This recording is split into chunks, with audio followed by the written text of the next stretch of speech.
Azure Maps has been around for quite a while now, but I feel like it's finally getting to the point where I'll be preferentially using it before the classic map apps. So if you're not familiar, the Azure Map is something that is meant to eventually replace the build map and bubble map visuals in Power BI, and it's doing that with a single visual. So that's kind of the key differentiator. You can put both the bubbles and the filled shapes on the same map. I didn't do that here because I felt like it would be a little bit too busy, but I want to go through some of the features of Azure Maps because I think it's actually pretty awesome now. So for me, the reason that I haven't been using the Azure Map has been that it had this weird thing going on where when you selected something, you had to hold control when you clicked it again to deselect. You couldn't just click it twice like every other visual. That was kind of a deal breaker for me because I know that most of my users wouldn't know to hold down control. I'm happy to share that you can now click things twice to deselect them. The other main benefit of Azure Maps is that it can display way more data points. So for example, if we compare, I'm going to zoom way out on this so you can see all the points on here. And then if I swap over, this page has the exact same visuals in the classic maps. You can see that it's not loading any of the data points up here. That's because there's too many to display. So Azure Maps doesn't have this problem. It can load 30,000 data points.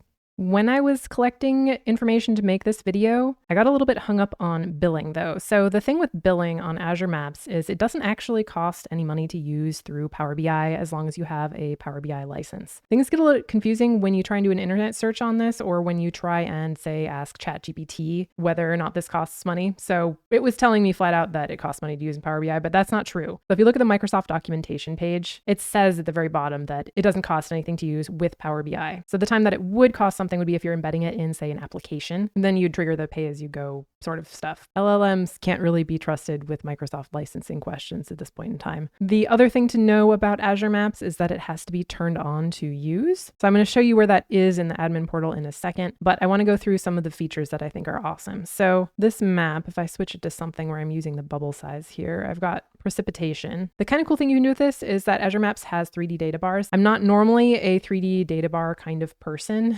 but in this particular case, I think it's kind of awesome. So if I come over here, and maybe I should point out exactly how to get to this visual before I go any further. So this is the Azure Map visual. It's the little pointer icon in the visuals pane. It's set up in a really similar way to the rest of the map visuals. So you can put a hierarchy of your locations. So your country, state, city, zip code, that kind of thing under the location here. You just need to make sure that your data category is set. So for example, this country field needs to be set to the data category of country in order for it to work properly. Same thing with your latitude and longitude. So it's got data wells for those things here. Those need to be set to latitude and longitude type to use. The colors you can control either with a legend or with conditional formatting. So I'm using conditional formatting here. So if we wanted to switch this to the 3D map, we can turn off the bubble layer and turn on the 3D column layer. The other thing you need to do when you use this is to turn on the tilt because it defaults to top down and you can't see what's going on with the 3D columns unless you tilt it. So that's under the map settings in the controls section. You have in here both a style picker and a navigation and a selection option. So you don't need all three of these, but I want to show them all. So the style picker